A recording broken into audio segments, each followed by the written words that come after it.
is there an agenda created by the media or whatever platform towards Arsenal? The floor is yours. If there is one thing that it's very obvious, is this agenda of the thing that we're talking about. A few seasons back, we as Arsenal fans, we started noticing some of these things, and we're talking about it, but people didn't really see anything there. They were just looking at it as a struggling team and a set of struggling fans looking for excuses. They are all crybabies if they can't win and all of that. But I think it has gotten to a point where even people who are not Arsenal fans are beginning to notice like a pattern. And of course, it is not your business, to help another person cry for their issues, But I'm noticing that a lot of people who are not necessarily Arsenal fans are beginning to wonder what's going on. Like there's something here. There's a particular Man United media.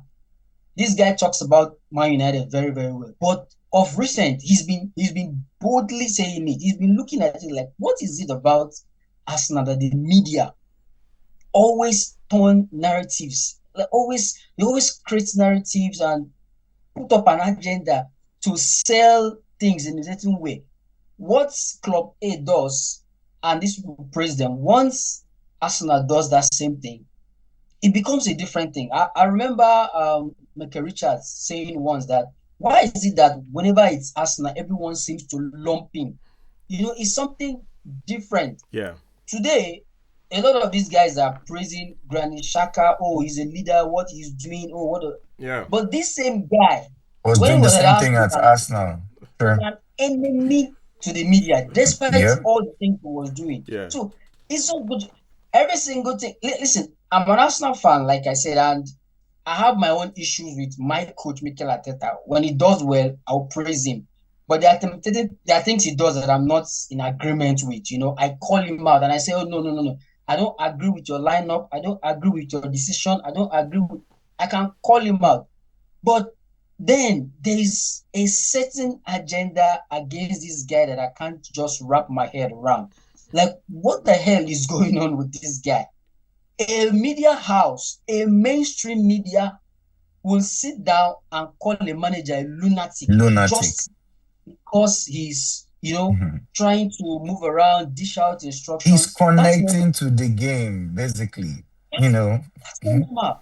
These Just are the same things. hey, you know something? For purpose of clarity, I'll step in here to say that was actually Richard Keys working for BN Sports. He outrightly called Mikel Arteta a lunatic. Now, It's crazy. there are some choice of words you don't use, but for you to use that, it shows there's something. There's a certain level of Bias. dislike. No, this is not even bias. Yeah. Dislike that you have towards that person as an individual. Yeah. We've seen managers go crazy. We've seen Mourinho, Conte. We've seen them go crazy, but there's this Exactly. dislike. So All of these guys.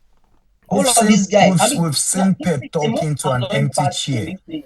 If it was I just did not see that breaking the internet. if it Pep was was just literally some of these small accounts, social media guys trying wait, to throw out these Mhm. things, then you easily just know that okay, there's nothing serious. But when it comes from mainstream media, you go to Sky Sports, you scroll Sky Sports, go through it. If you see 20 different uh programs, you see Arsenal and Arteta top 12, 11, 13, and all of that before they can. What's going on? What is it?